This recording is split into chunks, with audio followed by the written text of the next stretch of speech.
Bem, então, o título da mensagem hoje é uma pergunta: se é possível a gente ser perfeito? E essa mensagem, ela acabou vindo me ministrar também, por razões que, pelo menos, a Gil vai identificar ao longo da palavra. Então, que a gente seja edificado aí para essa palavra de hoje. E aí eu vou começar lendo o que está lá em Mateus 5, 48.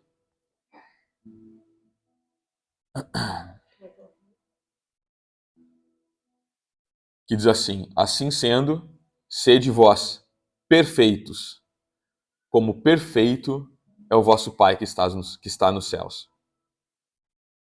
Então olha que interessante. Sede vós perfeitos, como perfeito é o vosso Pai que está nos céus. Aqui Jesus está dando o sermão lá no monte. Esse é o cenário, tá?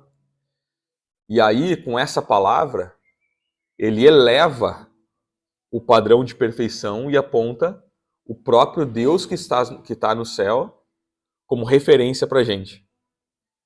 E isso começa a se tornar uma questão intrigante, porque será que é possível a gente ser perfeito como Deus é? Será que a gente poderia se tornar impecável como Deus é? Sem defeito, sem falha, sem imperfeição? Eu acho que todo mundo sabe a resposta, né? Ninguém vai ser perfeito como Deus. Mas Jesus está afirmando para a gente ser perfeito como é o nosso Pai Celestial. Olha que interessante isso. E o que Jesus quis dizer aqui é a parte mais importante. Não o que a gente entendeu, mas o que ele quis dizer, eu vou explicar por quê. O padrão que Jesus está apresentando aqui não é inerrância, não é nunca falhar. Porque a gente é ser humano, a gente tem uma natureza caída, a gente vai pecar, a gente vai falhar. O padrão que Jesus está falando aqui é a excelência, não a inerrância. O que eu quero dizer com isso? Quando alguém se converte, o que a gente fala? Ah, Jesus, eu entrego minha vida a Ti, entra na minha vida, entra na minha casa, entra na minha vida. Não, isso é o Padre Marcelo Rossi, né? Não é o Padre. Entra na minha casa. É? Ah, é isso aí. Tá. Mas o Padre Marcelo Rossi, que gravou essa coisa, Não, não? era esse padre que usava. Não, é outro. Achei que era. Então tá. Ah, o Fábio de Mello. Então, quando a gente se converte, a gente fala lá, Jesus, entra na minha vida, né? A vida perfeita e plena entra em nós. Porque Jesus é a expressão da máxima perfeição. Falamos disso algumas vezes. Ele veio para cá, ele teve todas as dúvidas que a gente teve, as dores, as preocupações, a gripe, os calos na mão, a dor de cabeça, a dificuldade de parar o que está fazendo para orar, para jejuar. Ele passou por tudo isso e ele se mostrou perfeito. Então ele é a expressão máxima da perfeição. E no Novo Testamento, e aqui que é a grande chave para a gente entender o que Jesus quis falar sobre a nossa perfeição ser igual à perfeição de Deus, a gente vai ter que olhar um pouquinho a linguagem original do Novo Testamento, que é grego, porque lá, abrindo um parênteses, a maioria de nós aqui fala duas línguas, e a gente sabe que nem sempre a gente vai conseguir traduzir perfeitamente o significado de uma língua para outra, a gente vai ter que usar a palavra mais próxima que a gente encontra. E, eventualmente, na tradução, o significado preciso, ele pode ser alterado. Então, para a gente entender a perfeição que Jesus está falando, a gente vai ter que olhar de novo para a língua original que Jesus falou, que não que Jesus falou, mas que a Bíblia foi escrita, traduzindo o que Jesus estava falando, que é grego.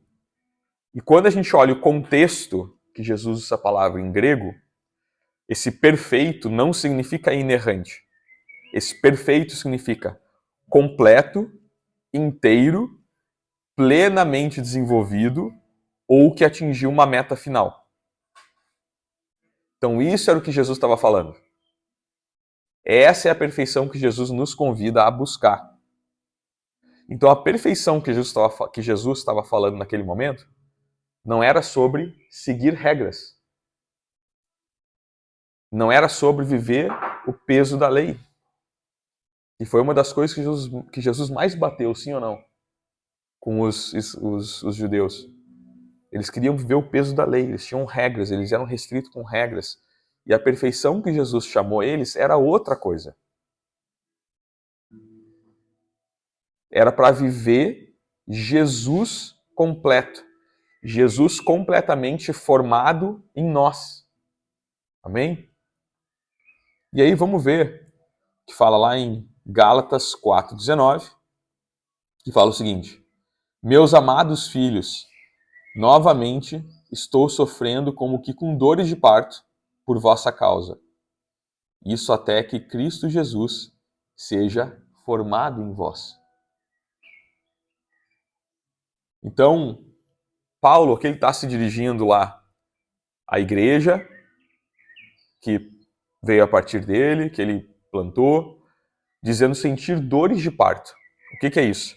É uma expressão para ilustrar todo o esforço e a dedicação de Paulo para fazer aquelas igrejas, aquele povo de Gálatas crescer espiritualmente. E ele está dizendo, em Gálatas 4,19, que todo esse esforço tem um objetivo específico. E ele vai continuar até que Cristo esteja formado em nós, reforçando aquilo que Jesus fala da perfeição. Faz sentido?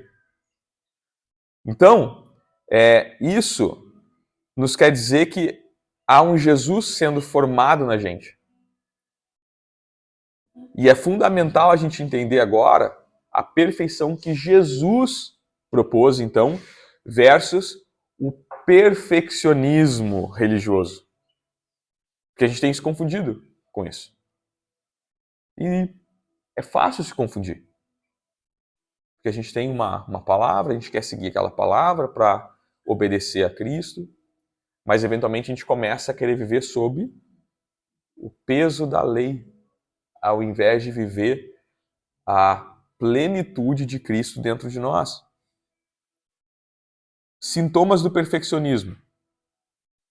Traço de personalidade caracterizado pela necessidade de se estabelecer padrões extremamente rígidos e inflexíveis, elevados e, na maioria das vezes, inatingíveis. Necessidade excessiva de ser ou parecer perfeito. Ou seja, o perfeccionista deseja que tudo seja perfeito, quando na verdade a gente sabe que nem tudo vai ser. E o problema de a gente trabalhar com perfeccionismo e não com a perfeição de Cristo formada em nós, é que o perfeccionismo ele vai causar prejuízo à nossa saúde mental, emocional. O perfeccionismo, ele pode, em casos mais extremos, levar à depressão, ansiedade, bulimia, anorexia e tantos outros transtornos que se observam com as pessoas que sofrem do mal do perfeccionismo. E qual a causa que faz uma pessoa ser perfeccionista? O perfeccionismo ele pode estar relacionado a insegurança, baixa autoestima, sede por aprovação. É aquela pessoa que busca afirmação. Então ela acha que se ela fizer tudo perfeito, então ela vai ser aceita num grupo, numa comunidade. Então ela vai ser aprovada porque ela fez tudo perfeito. Outra causa do perfeccionismo patológico pode ser a pressão social. Ambiente competitivo. Isso gera essa natureza perfeccionista. Eu tenho que me tratar com isso. Porque eu tenho essa inclinação a me entregar ao perfeccionismo. Ambientes de comparação, ambientes que a gente quer parecer ser melhor, que a gente precisa ser o melhor, onde a gente quer se mostrar superior. Outra causa do perfeccionismo, quando os pais cobram excessivamente para que os filhos desempenhem acima da média, sem margem para erro. Isso vai gerar problema na vida dos filhos. Eventos traumáticos do passado também podem contribuir.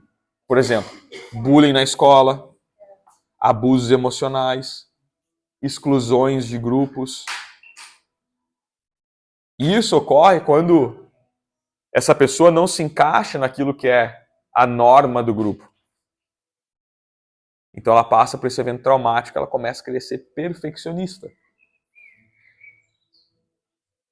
Só que existem dois tipos de perfeccionismo. Não quer dizer que todo perfeccionismo é patológico. Tem um não patológico e tem um patológico. E há um lugar onde o perfeccionismo pode ser saudável. Que lugar é esse? Quando uma pessoa procura fazer o que precisa ser feito com determinação, com perseverança, com motivação, com excelência, para executar suas tarefas. Então ela tem um padrão alto para se manter viável, para se manter organizado. Isso não é problema. Isso pode ser considerado um perfeccionismo saudável. Só que tem aquilo que é patológico, que é maléfico, que faz mal à nossa saúde mental, emocional, visto que as pessoas colocam expectativas muito altas para realizar aquilo que elas fazem. Ou seja, elas falam assim: se eu não fizer o melhor, eu me frustro. Eu só posso entregar o que é perfeito. E nesses casos, por mais que a pessoa dê o melhor de si, ela vai considerar aquilo que foi feito como bom, como suficiente. E como a meta dela é perfeccionismo, é dificilmente... Nossa, a palavra hoje vai enrolar minha língua. Perfeccionista e dificilmente alcançável, o que acontece? Eu acabei de falar, frustração. E essa pessoa é interessante que, por mais que ela entregue algo ótimo, algo excelente, quando a pessoa é patológica, ela vai achar alguma coisa errada naquilo que já está excelente. Como saber se esse mal nos atinge? Então a gente tem alguns sinais. Dentre os sintomas, os principais são alto nível de exigência consigo mesmo e com os outros, procrastinação, dificuldade de concluir tarefas, inflexibilidade para mudança repentina, dificuldade de trabalhar em equipe, porque quando trabalha em equipe, essa pessoa às vezes ela vai esperar que todo mundo seja perfeito e ela vai exigir que as pessoas sejam perfeitas, estejam dentro desse padrão que a pessoa estabelece. Insônia, irritabilidade, ansiedade, resistência a críticas, construtivas ou destrutivas. Esse tipo de perfeccionismo é o que pode causar muito prejuízo para a vida pessoal, para a vida social, sentimental, profissional.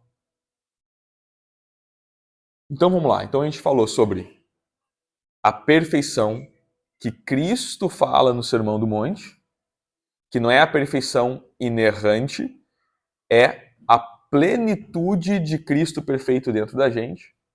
E agora nós falamos do perfeccionismo, que pode ser o religioso querendo viver debaixo do jugo da lei, ou a gente, nas nossas atividades diárias, sofrendo do mal do perfeccionismo. Então vamos falar sobre as diferenças então do perfeccionismo e a perfeição cristã exigida por Cristo. Quando a gente aborda a fala de Cristo sobre perfeição, lá no Sermão do Monte, a gente entra num campo de ideias distintas, às vezes antagônicas. E a gente vai precisar de sabedoria do alto para entender isso e a gente não cair em nenhum extremo. Extremo nunca é saudável.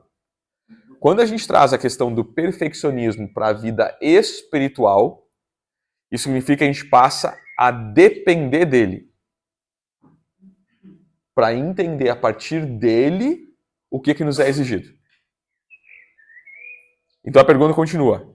Será que existe perfeição cristã? Sim ou não? Claro que existe.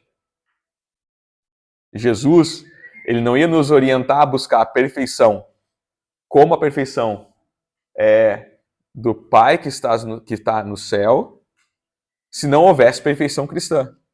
Só que há uma gigantesca discrepância entre perfeição cristã e perfeccionismo. Por mais que isso possa soar semelhante. Perfeccionismo é uma versão falsa da perfeição cristã, da santificação da vida cheia de Jesus, da vida cheia do Espírito. Perfeccionismo não faz pessoas completas, pessoas cheias de Cristo. Está dando para entender? Pessoa que sofre do mal do perfeccionismo e o religioso que vai querer viver sob o jugo da lei, o perfeccionismo dessa pessoa não faz ele uma pessoa cheia de Cristo. De novo, qual foi uma das principais lutas que Jesus teve enquanto ele esteve aqui na Terra? Exatamente explicar isso. Fariseus, que não entendiam que eles estavam diante da frente, que estavam diante do Messias, e que a perfeição era a plenitude de Cristo formado dentro deles.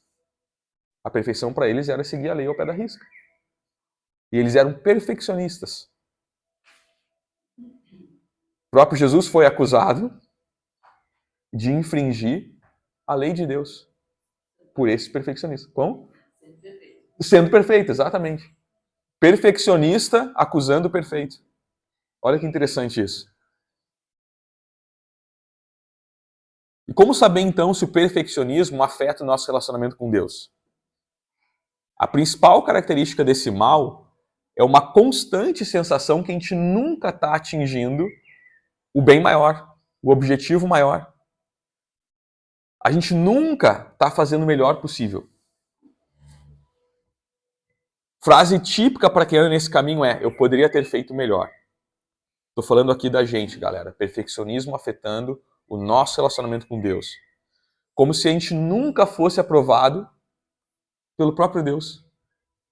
Como se nunca tivesse, o que a gente faz nunca tivesse sido bom para Deus. E essa sensação ela aparece em tudo, desde a tarefa mais simples até a mais complexa. A gente acha que Deus está nos julgando o tempo todo e falando: não foi bom o suficiente. O perfeccionismo, ele vai esquecer do amor, da graça, da benignidade, da bondade de Deus. Ele vai colocar um jugo pesado sobre si mesmo. Sobre si mesmo. Parece que está sempre na ponta dos pés, tentando alcançar um certo ponto que é mais alto, mas nunca consegue.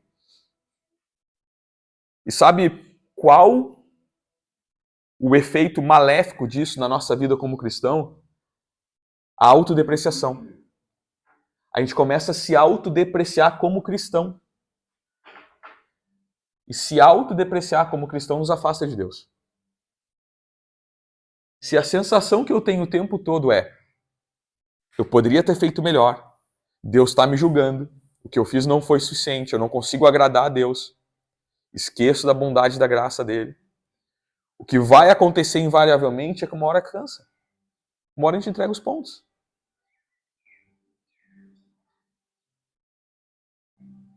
A gente está sempre se cobrando a fazer melhor que aquilo que foi feito. A gente entra nesse diálogo interno, se perguntando como que Deus vai estar satisfeito com a gente.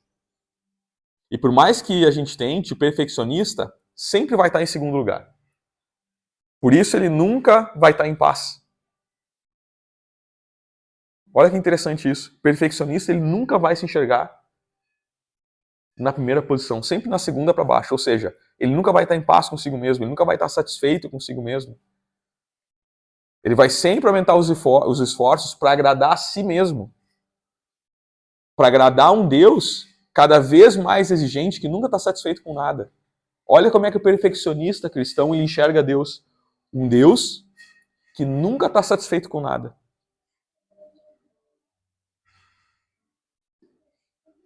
O perfeccionismo vem sempre acompanhado com forte legalismo.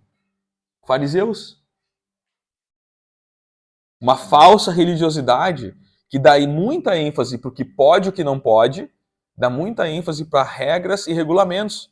Aí a pessoa fica vulnerável e suscetível ao que as outras pessoas pensam.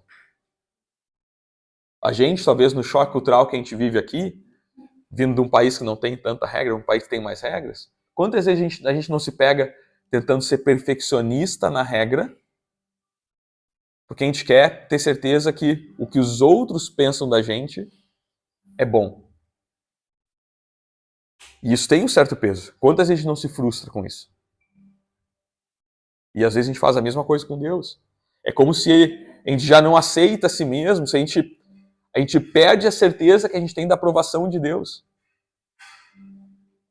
É como se a gente fosse salvo pela nossa perfeição e não pela obra da cruz. A gente procura desesperadamente a aprovação dos outros. E a gente se torna refém da opinião e da avaliação de todo mundo, inclusive da nossa, se esquecendo de quem é o nosso Pai. E esse esforço, Paulo chama de jugo de escravidão. E é o que a gente lê lá em Gálatas 5:1, que diz o seguinte: foi para a liberdade que Cristo nos libertou. Portanto, permanecei firmes e não vos sujeiteis outra vez a um jugo de escravidão. Ou seja, Cristo nos libertou. E Paulo diz, não se sujeita outra vez a isso. Você já foi liberto. Jugo, para quem às vezes esqueceu ou não teve muito contato com a área mais rural da sua cidade, jugo é um peso. É um instrumento usado nas fazendas que se coloca sobre os bois para puxar o arado, né? Às vezes é um, às vezes é dois. E às vezes, nesse contexto, o que Paulo estava tentando explicar com esse símbolo é sobre uma autoridade tirana que era colocada no nosso pescoço, dos povos derrotados da terra. Paulo estava falando o seguinte: ele usou isso para fazer um paralelo entre povos que eram conquistados e viviam sob jugo de escravidão, como tinha acontecido com os próprios judeus. Como eles eram, naquele momento, não escravos, mas subjugados por Roma. Então, Paulo está usando esse paralelo para dizer para eles que eles já não são mais escravos. Começa por aí, já não são mais escravos, de maneira literal. E aí Paulo fala, vocês já não são mais escravos de maneira literal, não é mais para ser escravo do pecado. Não é mais para ser escravo do jugo pesado da lei. Paulo está dizendo, deixem de ser escravos da lei. O perfeccionismo da lei faz vocês escravos. E eu vou ter dores de parto até vocês serem completos em Cristo.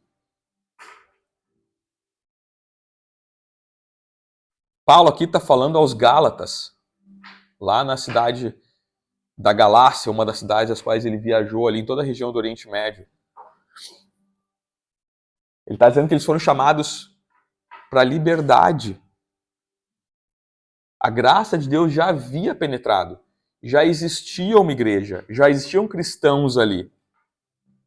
Eles não precisavam mais viver escravos da lei.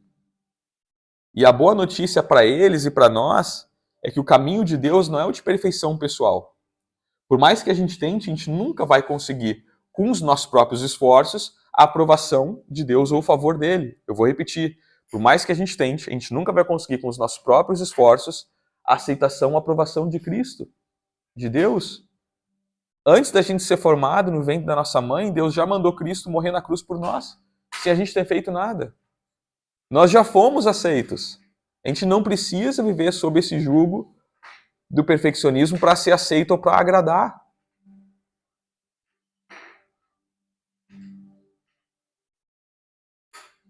Então, nesse contexto aqui, Paulo e os Gálatas, entre Paulo e Gálatas, Paulo está falando da mensagem da graça de Deus.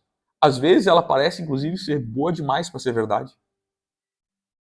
E talvez o perfeccionista tenha dificuldade de entender isso, porque é uma notícia boa demais. Quer dizer, eu não preciso ser perfeito.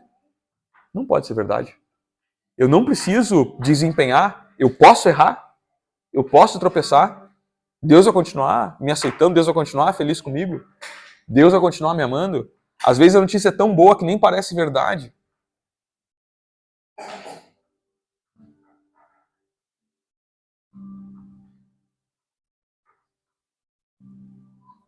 E aí Paulo exorta o povo de Gálatas, lá em Gálatas 5, versículos 7 e 8, que fala assim: corrieis bem. Quem vos impediu de obedecer à verdade? Quem vos convenceu a agir assim? Não procede daquele que vos chama. Em outras palavras, que água vocês beberam? O que aconteceu desde que eu saí daqui? Vocês estavam indo tão bem se relacionando com Jesus e agora vocês estão voltando a se relacionar com a lei? O que aconteceu no meio do caminho? É aquela história do pai e da mãe: eu não posso dar as costas 5 segundos que o filho já apronta uma, já faz tudo diferente. Talvez lá na igreja da Galácia eles tenham prestado atenção na teologia dos legalistas de Jerusalém, que afirmavam que para ser um autêntico, isso já, olha que interessante, a gente está falando da primeira igreja, primeira era da igreja, já tinha legalista cristão. Olha como é a nossa natureza. Esses legalistas de Jerusalém, eles afirmavam que para ser um autêntico seguidor de Jesus, tinha que ser uma pessoa que guardava toda a lei, inclusive a cerimonial. Ainda havia, naqueles dias, ascetas. Eu vou explicar o que são os ascetas. Os ascetas de Colossos, da igreja dos Colossenses. O que eram os ascetas? Ele era um grupo lá de Colossos, da cidade de Colossos, ensinando a seguir determinadas regras que fariam com que as pessoas fossem mais aceitas por Cristo. Os caras começaram a inventar regra para que as pessoas fossem mais aceitas por Cristo. Um asceta é alguém que vive uma vida rigorosa de abnegação como meio de agradar a Deus e obter dele graça e favores. E se dedica por completo aos exercícios espirituais, mortificando o corpo. Já começou a acontecer na primeira igreja. Olha o cuidado que a gente tem que ter. Talvez o pessoal lá em Gálatas tenha passado a receber influência dos ascetas de Colossos. É o que Paulo começa a questionar naquele momento. Porque eles estavam se empenhando em guardar dias especiais, em guardar dias de luas novas, em guardar o sábado, atitudes de falsa humildade, falamos disso semana passada, retrasada. Davam demasiada ênfase àquilo que Paulo chamou de ordenança. E aí Paulo pergunta: que água vocês beberam? O que aconteceu nesse tempo que eu fiquei fora daqui? Cheio de não manuseia, não toca, não faz isso, não faz aquilo, regrinha, mais regrinha. Quer ver como Paulo se refere a isso? Quando Paulo fala lá para o povo de Colossos, tá? Colossenses 2, 21, diz o seguinte: não toques, não proves, não manuseies. Olha que interessante. E depois ele fala: todas essas regras estão destinadas a desaparecer pelo uso, pois se baseiam em ordenanças e ensinos meramente humanos. O evangelho de Jesus é tão simples. Quando a gente tem o Espírito de Deus, a gente sabe o que é certo e o que é errado. O próprio Espírito nos incomoda. A gente não precisa de ninguém nos dizendo como que a gente precisa fazer, o que pode, o que não pode. Infelizmente, tem muita gente que não entendeu isso ainda e está vivendo embaixo desse jugo. Desse perfeccionismo nocivo dentro da igreja. Isso tem levado a igreja a se submeter a uma série de regrinhas criadas por homens que não tem nada a ver com a santidade e o evangelho de Cristo.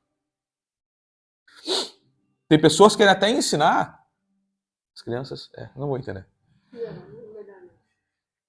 Tem pessoas dentro da comunidade cristã que estão até querendo ensinar em que posições esposo e esposa vão ter sua intimidade. Estão inventando regra para isso. É assustador. Colossenses 2, 23. Esses regulamentos têm, de fato, aparência de sabedoria, como sua pretensa religiosidade, falsa humildade e rígida disciplina para com o corpo, mas não tem valor algum para refrear as paixões da carne. Não é minha opinião, galera. Eu estou lendo Paulo. Em outra tradução diz, não tem valor algum contra a sensualidade. Sabe o que Paulo está dizendo? As pessoas religiosas são as que têm mais problemas religiosas, não cristãs. As pessoas religiosas são as que têm mais problema com imoralidade sexual. As pessoas mais rígidas com os outros são as que têm mais problemas com as tentações carnais. A influência, então, dos legalistas de Jerusalém, dos ascetas de Colossos, diluiu o evangelho a uma mistura de fé e obras, de lei e graça. E as consequências são as mesmas quando a gente tenta misturar lei e graça nos dias atuais. Por quê? Porque a gente está cheio de pessoa imatura, perfeccionista, carregada por um senso de culpa, pessoas tensas, infelizes, que são frias em seu amor, querendo estabelecer regra. E eu não estou falando aqui dos princípios da Bíblia. A gente está falando da mesma coisa que Cristo criticou, a gente está falando da mesma coisa que Paulo criticou. Entretanto, essa atitude paradoxal, com essa atitude paradoxal, eles julgam severamente as outras pessoas. E procuram colocar restrições a essas pessoas. E o perfeccionista, como ele não é misericordioso nem consigo mesmo, ele tende a não ser misericordioso com o outro. Outro sintoma que pode surgir desse cenário do perfeccionismo, raiva. Inconscientemente, o coração está se enchendo de raiva e rancor. É um sentimento que é gerado pela frustração de nunca chegar lá. Nunca tá bom, eu nunca sou aprovado, eu nunca sou aceito. Nada do que eu faço tá bom. Quantas vezes a gente escutou essa frase já? Nada do que eu faço tá bom entre o homem e mulher, o casal, né? Nada do que eu faço tá bom pra ti. O que isso gera? Gera ou não gera raiva naquele momento? Em algum momento, essa raiva pode aparecer no nosso coração, dentro do ambiente da igreja, dentro do nosso relacionamento com Deus. Por quê? Porque chega uma hora que a gente fala, Deus, nada do que eu faço pra ti tá bom. E Deus não falou nada, hein? Deus não falou nada. É o perfeccionista exigindo de si mesmo. E ele fala, nada do que eu faço pra ti tá bom, Deus. E a raiva pode surgir. Esse ressentimento não é contra Deus, que é amor, mas é como uma caricatura de um Deus que a gente criou, que nunca se agrada, um Deus exigente. É contra esse Deus que esse coração perfeccionista se endurece. O perfeccionismo é uma farsa satânica, forte isso, né? Mas essa farsa, ela vem para tomar o lugar da perfeição de Cristo. De novo, o que é a perfeição de Cristo? A plenitude da formação de Cristo dentro da gente, quando a gente se converte e diz, Senhor, meu coração é teu. Entra na minha casa, entra na minha vida. Nossa, puxei de novo lá do padre. Eu sempre falo que é o padre, né? Eu fiquei na cabeça que é o padre, porque ele cantou. É que eu acho que, não sei tu, mas eu conheci essa música pelo padre cantando. Eu também, por isso que eu fiquei com o padre na cabeça. Então, quantos por cento de nós é Jesus e quantos por cento de nós somos nós mesmos? Essa é a pergunta para a gente se fazer hoje quando for para casa. Vamos olhar a gente como pessoa. Quantos por cento de nós somos nós e quantos por cento somos Cristo? Cristo já se formou em sua plenitude dentro da gente? Quem pode dizer, logo já não sou eu quem vive, mas Cristo que vive em mim? Somente aqueles que têm um Cristo formado e completo dentro de si, que é a perfeição que Jesus fala lá no Sermão do Monte. É essa perfeição que a gente foi exortado a buscar. Amém? Exemplos de pessoas que eram alegres e felizes e agora vivem numa variação de humor tão intensa que dá a impressão que existem duas pessoas diferentes. São as pessoas que não entenderam isso ainda. Isso é um fardo pesado e ninguém consegue ver sobre esse jugo. duas consequências de quem não entende isso. E a gente vai passar por isso, a gente não entende a mensagem de hoje. Ou larga tudo, ou tem colapso nervoso. Uma das coisas vai acontecer com a gente em algum momento. Se a gente não deixar o jugo da perfeição de lado, da perfeição, do perfeccionismo, não da perfeição de Cristo, mas do perfeccionismo. Eu vou ler para vocês uma carta de alguém que passou por isso. Essa carta mexeu bastante comigo e talvez eu mexer com vocês. Isso é uma carta real, tá? Não é uma historinha. É uma carta de alguém que fala sobre esse processo. A pessoa fala assim, a pessoa que passou pelo processo de entender o perfeccionismo. Abre aspas. As exigências que Deus me fazia eram elevadas demais. E a sua opinião a meu respeito era tão baixa que parecia que eu estava vivendo constantemente debaixo da sua condenação. E ele ficava o dia todo implicando comigo. Por que você não ora mais? Por que você não dá mais testemunho? Será que algum dia você vai ter mais disciplina? Como você pode abrigar pensamentos ímpios assim? Faça isso, faça aquilo, não faça isso, não faça aquilo. Rende-se, confesse, se esforce mais. Deus estava sempre jogando seu amor contra mim. Parecia que estava sempre me mostrando suas mãos transpassadas e depois olhava para mim acusadoramente e dizia: por que você não consegue melhorar? Se esforce mais para viver da maneira que você deve. Ele continua, mas acima de tudo, o meu Deus, entre parênteses, caricato, me considerava pior que um lixo. Ele fazia um grande alarde a respeito de seu amor por mim, mas eu acreditava que só podia ter aquele amor e aceitação que tanto desejava no meu dia a dia, se permitisse que eu esmagasse quase tudo o que eu realmente era.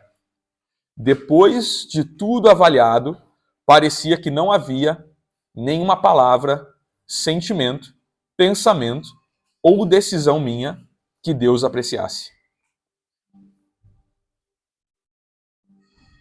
Forte, né?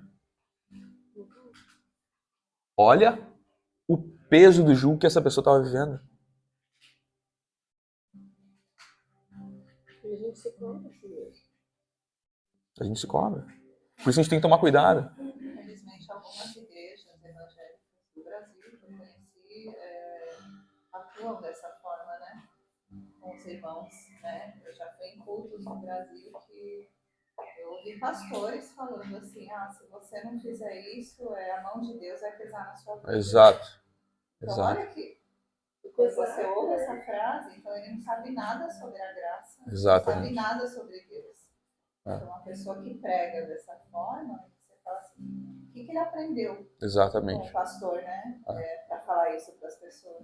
Exato. Então, as pessoas estavam ali por medo, né? Elas não estavam ali pela graça, elas queriam Motivação errada, né? buscar Deus, né? Exatamente. E eu ouvia, eu falei, nossa, que isso, né? Pesado, né? Pesado. Não é?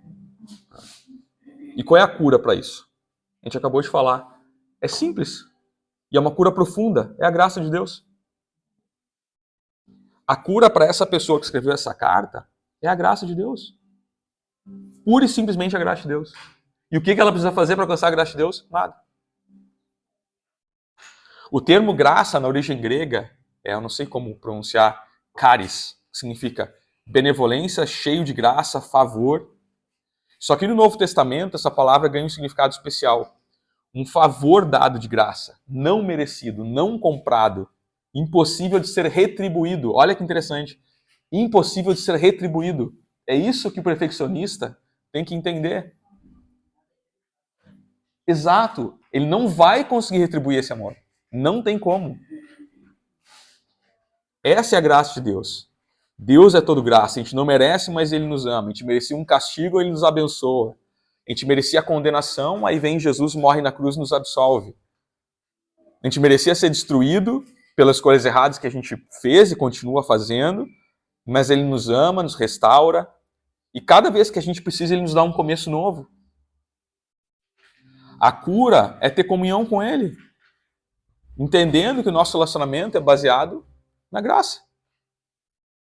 A questão é que isso não acontece automaticamente, esse processo de entender isso. E alguns vão parar no meio do processo. A gente não pode ver pela graça sem que antes as nossas emoções e sentimentos sejam transformados. As pessoas, até elas entenderem a graça, elas vão passar por esse processo. E a gente, como igreja, tem que se esforçar para ajudar essas pessoas no processo, para que não desistem antes. O nosso interior precisa ser curado. As mágoas precisam ser identificadas e diluídas. Quem de nós nunca falou assim, eu não consigo viver com Deus como pai, porque eventualmente os nossos pais exigiram demais da gente, foram perfeccionistas. Aí a nossa relação de paternidade ficou comprometida. E a gente tenta enxergar Deus com a mesma visão que a gente enxerga a paternidade humana. Outros dizem, a vida foi tão dura, eu fui tão marcado por experiências ruins, que é difícil acreditar que exista algo tão bom assim, como a graça de Deus.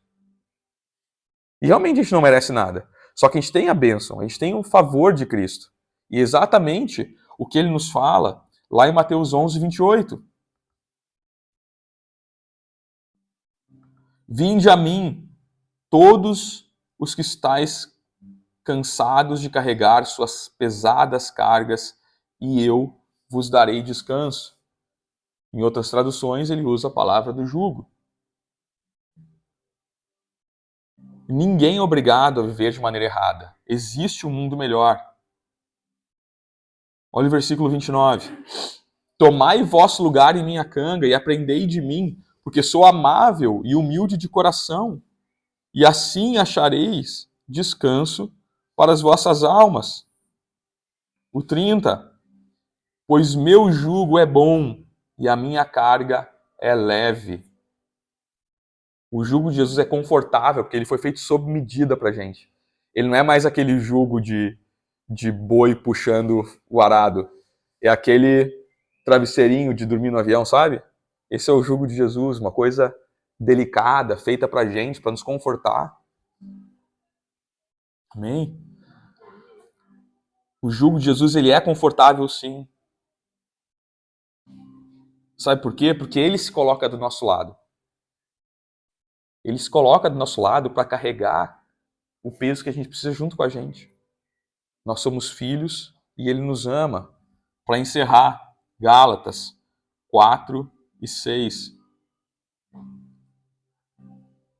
Porque sois filhos, Deus enviou o Espírito de seu Filho para habitar em vossos corações, e ele clama, Abba, Pai. O fardo de Jesus é leve. Amém?